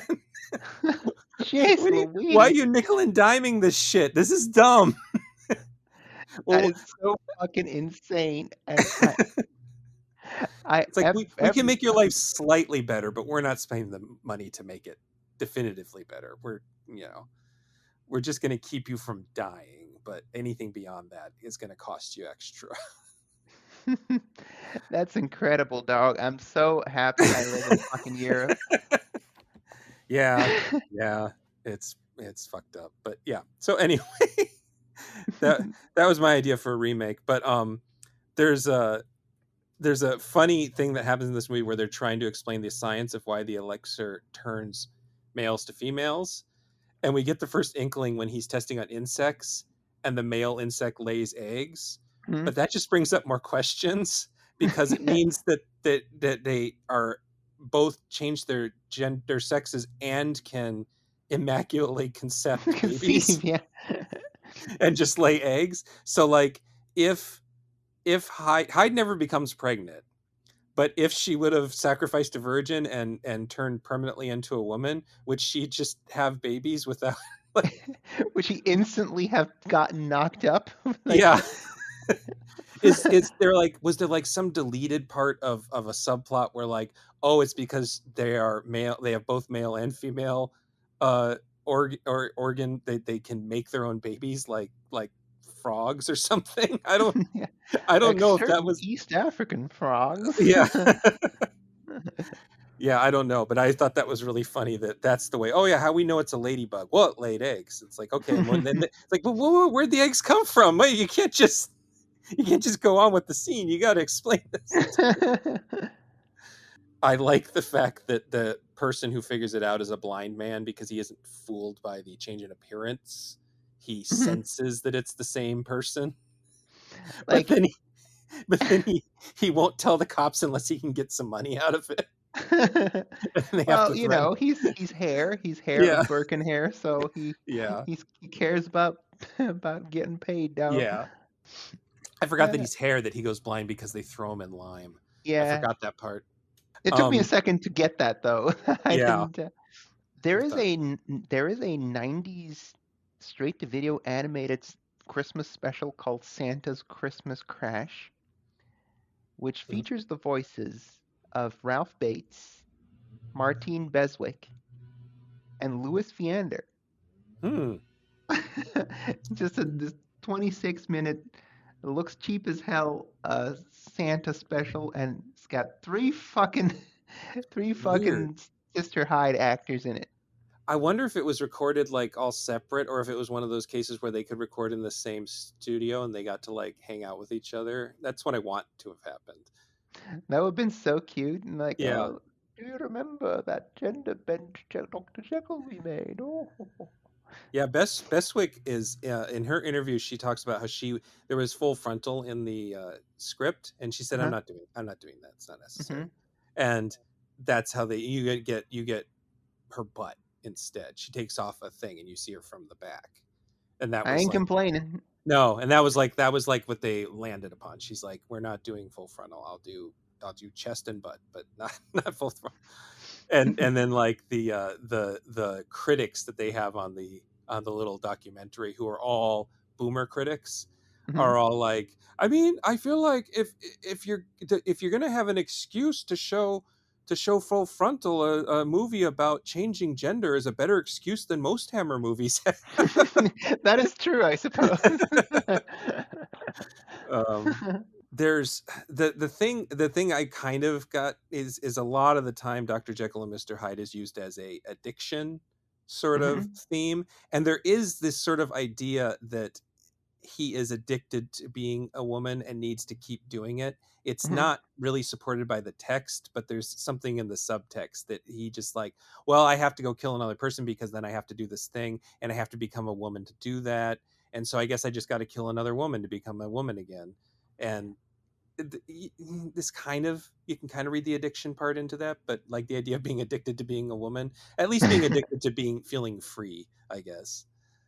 Yeah, but like I feel that we didn't, because the movie kind of did lose me near the like around the for the latter half, Hmm.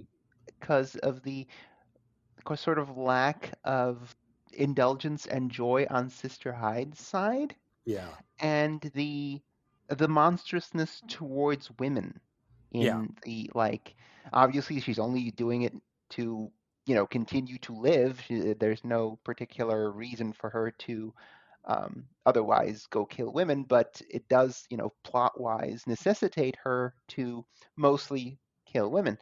uh, Once she meets, um, what the fuck's her name? Susan, Joey. Mhm. The When she meets Susan, she's like instantly kind of smug and standoffish. Like, ooh, we'll see who wins. I like the brother, and he likes the sister. Ooh. So I'm like, nah, that's no fun. Like she has zero relationships or any positivity toward any other woman in the Hmm. movie. Hmm. So like they're like, oh, that ain't great. That ain't again, I don't mind that she's a bitch, but um, once if you are the trans allegory or like the trans persona that Hmm. we are projecting the transness or the queerness onto, um, there's a lot riding on like what is the movie saying through you, and I think that unfortunately the again I think it's fairly even-handed for a 1971 movie, but the Hmm. fact that you can read it as like, ooh, a trans movie or ooh, a turf movie, and Hmm. the fact that she doesn't seem to particularly like other women, or at least her actions toward every other female character in the movie are unrelentingly negative, be it for plot machination reasons or otherwise, kind of make it, to me at least, not a lot of fun. Like Yeah. there's that first whoo, I have boobs, so they feel up my boobs in the mirror scene, which, hey, great, that's fun, that's lovely to see in a movie. That's definitely something you don't see very much. But then, you know, they don't. That's it. That's where it stops, kinda. It's still a well, handsomely produced, nice variant of a Jekyll and Hyde movie, but uh, I was like, yeah, kind of limited in what I would personally want out of a trans movie. And with you saying, with you saying that, it makes me think of the one scene where she really interacts with another woman who isn't Susan, Right. and this sort of tragedy of her saying, would you walk with me? We shouldn't walk alone Hmm. because there's a killer out there."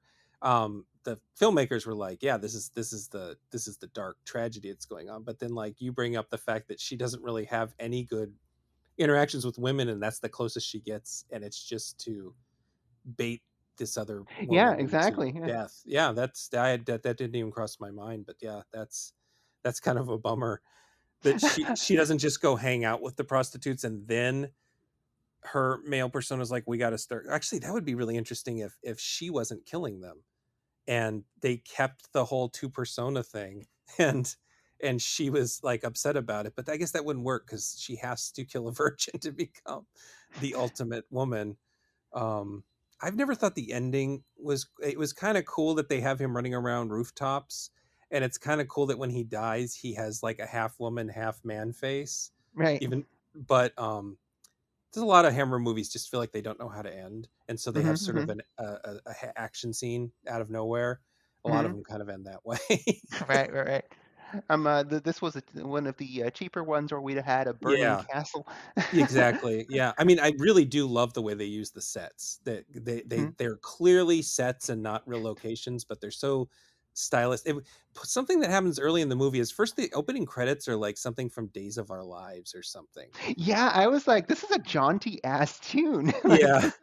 this feels like musical theater type of bullshit. Yeah. Well, and then right away we have the one prostitute singing, And so it's Yes. like it feels like Sweeney Todd or something, like Yeah, Sweeney yeah, Todd, yeah. but with Uh-huh. Jack the Ripper. And so it Uh-huh. really kind of throws you off. Apparently, Clemens, the writer, wrote the song that she's singing. It's I called saw Hill that in the Delight. credits. Yeah, yeah. Yeah, he gets credited with that. But she and so that with the very stagey sets, it really does feel like either a stage musical or like one of the cheaper live action Disney movies from the 60s and 70s. Right, right, right. And it The kind gnome mobile.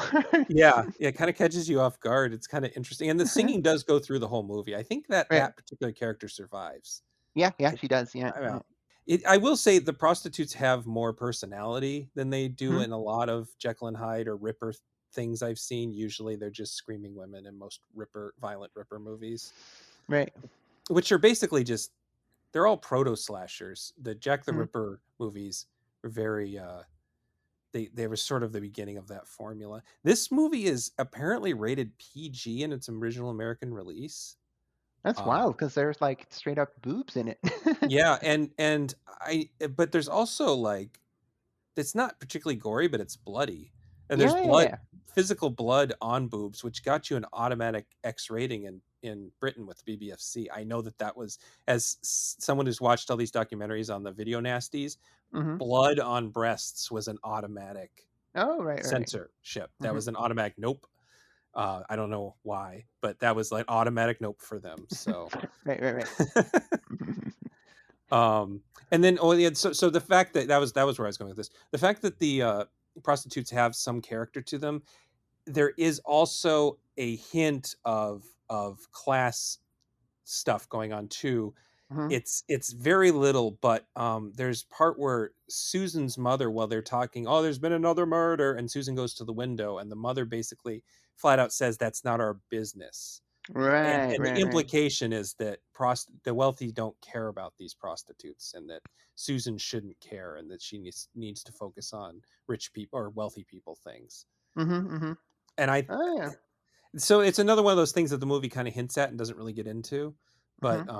I don't know. I think there's a lot of ideas going on, and just probably in the process of being made by guys of a certain age, men of a certain age, and when it was made, and just that it was made quickly. Right. They just don't they're not quite able to explore everything. And I don't know. I think almost every Hammer horror movie I feel like could make a cool remake. Yeah, Um, this one definitely, because like you were already like popping off with like, "Ooh, what if she hangs out with a prostitute?" yeah, And I was like, "Yeah, yeah, like that is like one draft away from being like a really cool movie with like a lot to say about gender." yeah, Because here we're kind of like fishing and like, "Oh, I don't know, for 1971, that's pretty good." yeah, But yeah. and I do want to apologize a bit, Gabe, because uh, you like you apparently I said some shit right now that made you go, "Oh, I hadn't thought of it like that." And I know that you're, you're like, "Oh, I really like this movie," and Well, I'm sitting here like, "Oh, well, you know, it's got some problems." no, I'm not like that though. Like honestly, like a lot of my favorite movies, I understand are really problematic in a way that I should appreciate. So no, that doesn't bother me. I'm just happy you liked it at all, because seeing it this time, again in this context, I think that rewatching these in this context kind of dropped Frankenstein Created Woman and raised this one up, just because I found it more interesting this time. Right, right, right. To the point where it might be my favorite Hammer horror movie is The Devil Rides Out, Hmm. and which is another one I think would make a cool remake. You could make a whole like a good version of Doctor Strange with that material. Okay, Uh, okay. I was but 17 when I saw that, so I barely remember it. it's just cool. It's just cool. I like it. It's very, very Christian and shit, but it's still cool. But I don't know. I think this one is like maybe in my top five. I'd have to sit down, and I don't really want to do that and look through every single one. Maybe if I'm feeling, if my OCD meds aren't working one day and I'm feeling particularly hyper focused on something, I'll do that. I'll just figure out all the ones I've seen and then try to rank them all. But no, I think this is a really cool movie, and I think that it part of it being cool is that it does interesting things with gender and sexual orientation Right, for what what we expect from this time. I mean, 1971, you probably have um, plenty of other European countries doing touching upon this queer stuff in a more serious way. It's Hmm. not like 1971 was completely devoid of this kind of thing, but Hmm. for a Hammer horror film, it's pretty remarkable, I think. Right, right, right. And I think it's worth saying how it fails too. I think it's worth talking about. Hmm. So there's no need to apologize. I mean, if Oh, you just thank said this you. this movie fucking sucks, Gabe, it was ugly and stupid, and I hated Martine Bestwick, and then I would be like a little bit like, oh. Oh. I would never, sir. I mean, you know what it fucking takes for me to like. I mean, by the time this episode is released, I'm sure the one I recorded an episode of my podcast yesterday with Travis. We did Son of the Mask, and Oh that Jesus. yeah, that was a rare movie where the both of us just went, oh, geez, geez Louise, this fucking sucks, you know. This is insulting me with its Yeah, awfulness. so Yeah. don't worry. A nice, a nicely cool Ralph Bates Martine Beswick 1971 Hammer horror has got to suck pretty hard to reach Son of the Mask levels, you know. Yeah. I have a couple other things, just random notes. I like the camera trick they do at the very beginning when he first turns into her, and that With you the mirror, realize like, it's a mirror, but it's just the two actors are mirroring each other. It's right, two yeah, people. And if you watch it very carefully, they're not quite in time with each other, but you're not thinking of it like the first time you watch the movie. It's like it's a really cool trick. And then also they use hands a lot. So she knows she's turning back into a man because suddenly she'll have his hands on her, yeah. and then the other way around. Sometimes he'll be, because she doesn't need to take it. He starts randomly. I don't remember if that happens in the original story, if he just starts randomly turning into Hyde. But Hmm. yeah, and then he'll suddenly realize he has woman's hands, and he'll have to chase away Susan so she doesn't see the change. And then there's the doctor you're talking about, the one who's investigating, who you thought was going to be the killer. Yeah. There's a part where he's talking, and he has this really weird statue that he's spinning that is a woman leapfrogging a man. Oh yeah, yeah, yeah. And Uh-huh. I was like, this is like a little, they put this in because they're like, oh, this is about the sort of war going on inside Jekyll and Uh-huh. Hyde right now, a woman leapfrogging a man. I thought that was kind of like, I'm sure it's just some dumb statue they had at the studio because they always have to have shit to put on their sets to make it look Right, right. Victorian. Uh-huh. And then I also love that Jekyll comes up with the Hyde name by looking at the newspaper, and it's a total Homer Simpson moment where it's like, "Oh, it's your sister. What's her name? Her name is Hyde." That's pretty much all I got.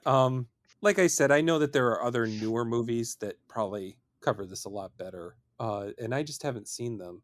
And I don't know, and I just, again, I don't love covering newer movies on this podcast just because there hasn't been time to like absorb them. So Hmm. like I hear that saw the TV Glow, which I haven't seen. Hmm. I hear a lot of younger trans people really Right, enjoying right. that. And Hmm. then I think that the two of us watch that and maybe we don't get it and then we hurt someone's feelings. So it's like I don't. Yeah, because we're old, you know? Yeah. So I was like, yeah, let's just go back to stuff the like our parents might have seen. Let's take it back that far. Yeah. So I don't know. Do you have any like your like movies that, just in closing, that like made you like your queer canon or your trans canon? Is there any like movies that people might have overlooked that you find really interesting from that standpoint? I always enjoyed Disney's Tarzan, Oh, which okay.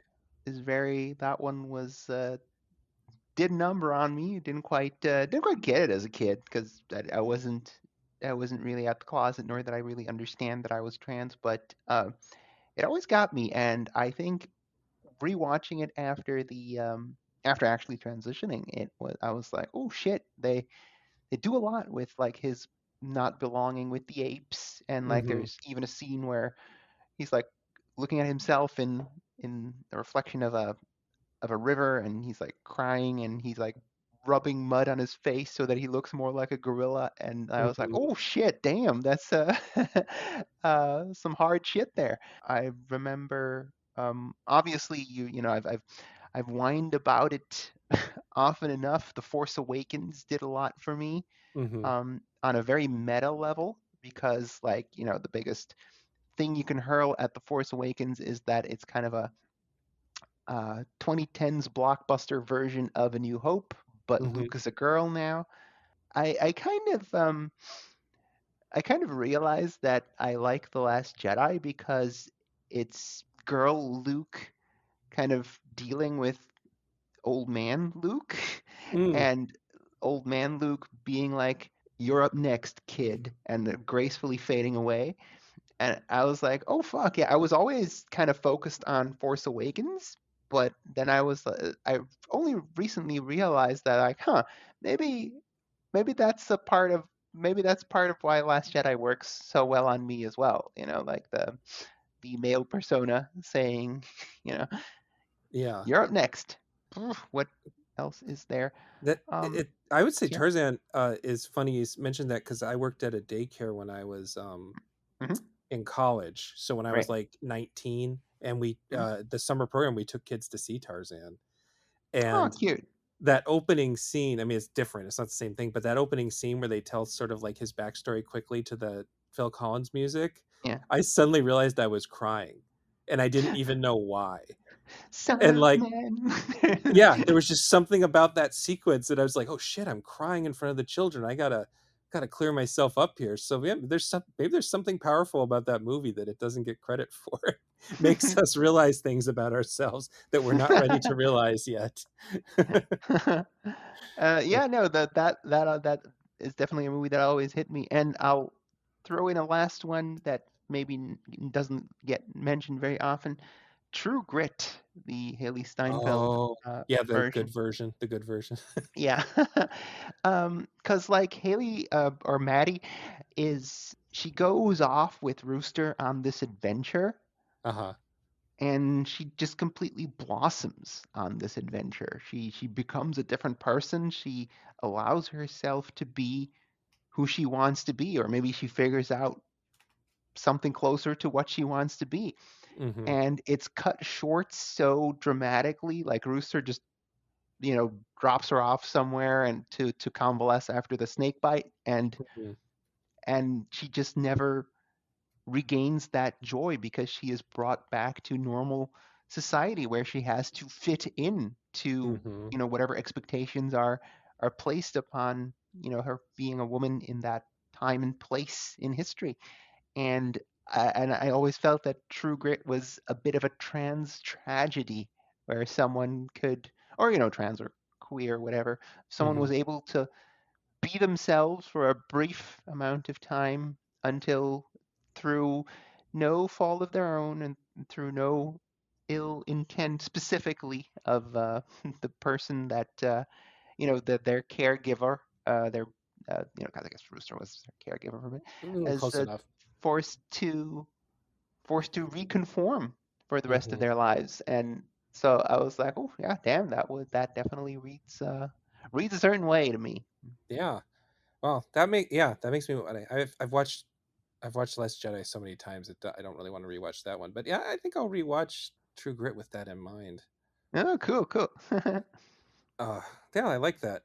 Okay, well, do you have any other thoughts about these movies? I think I've exhausted my notes. Um, no, I had a good time, and I'm glad to see some. Whenever I'm on a gay podcast, I tend to watch some random ass movies, and I always enjoy that. Take me out Good. of my, not necessarily out of my comfort zone, because I do like Hammer movies, and like Hmm. last time it was sapphic vampire movies, which I'm down for that. Obviously, a theme I enjoy, Yeah, but yeah, some random crap that I will not dig up very quickly. So thank you for that, you're welcome. Gabe. Lovely stuff to consider. Well, share, tell us where we can find you and about talk about your podcast with Travis. Well, I am the co host of Defend Your Trash Movie with Travis Kirkland. We drop a new episode every 2 weeks. You can find us at anchor.fm, or we are on podcasters.spotify.com/pod/show/trash movie pod. Okay, and We, you're gonna have me on someday to talk about Friday the 13th Part 5, or no, Nightmare on Elm Street Part 5. because no one will let me talk about that movie, and I can't find a reason to talk about it on my own podcast. Sure. But Why not? everybody hates it but me. Is that Dream Child? Yes. I don't hate Dream Child. I like That's Dream fucking Child. cool movie, man. It's got some of the Ah. craziest fucking. The one where he It's becomes a sheet of paper and Super right. Freddy tears. Yeah. God damn. Isn't that also the one with the Roach Motel? No, that's the fourth one. That is Okay. the single best thing in any of the movies is the Roach Motel. But it has the part where the woman is forced to eat herself, which is really gruesome, I think. Is Anyway. Dream Child the one with the motorcycle and the Yes. Yeah, yeah. the motorcycle that tears into the dude. Yeah. And it's a cool fucking movie. People should like it.